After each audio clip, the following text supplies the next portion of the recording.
আজকের এই সম্মেলনে আমরা বলতে চাই, আওয়ামী লীগের আমলে যে 2 কোটি ভুয়া ভোটার করা হয়েছিল, এই ভুয়া ভোটারের ব্যাপারে কি করলেন আপনারা? নির্বাচন কমিশনকে জাতির কাছে পরিষ্কার করতে হবে।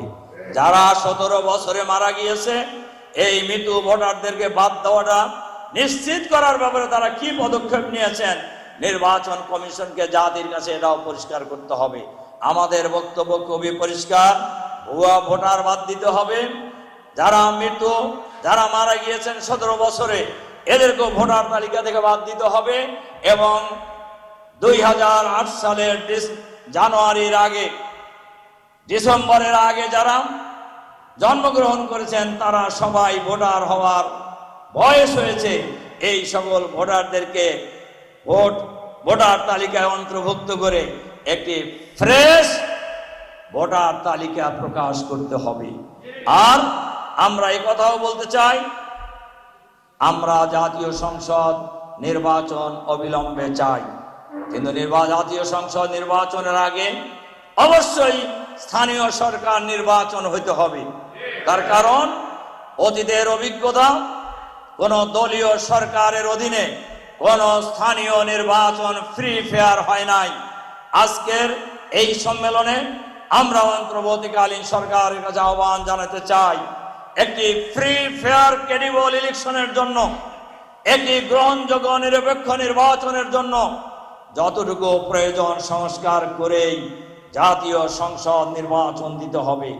এই দেশের মানুষ 8 সালে ভোট দিতে সঠিকভাবে পারে নাই।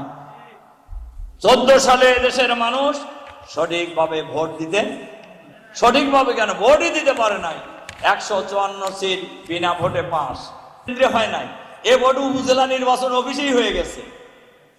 তার মানে সরকারি কর্মকর্তারা এই ভোট কাটার কাজে অংশগ্রহণ করছেন। সরকার ইতিমধ্যেই এই কাজের সাথে জড়িত যারা, তাদেরকে কিছু অংশকে বাদ দিয়েছে।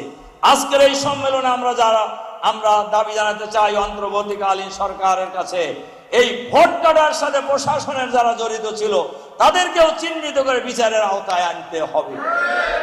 এর সাথে সাথে আমাদের খুবই আফসোস, লজ্জা জাতির, গণ অভ্যুত্থানের পরে বিরোধী দলের সকল নেতা কর্মী মুক্তি পেয়েছেন, কিন্তু যারা জীবন দিয়েছেন, যারা রক্ত দিয়েছেন, তাদের নেতা এটিএম আজহারুল ইসলাম এখনো কারাগারে।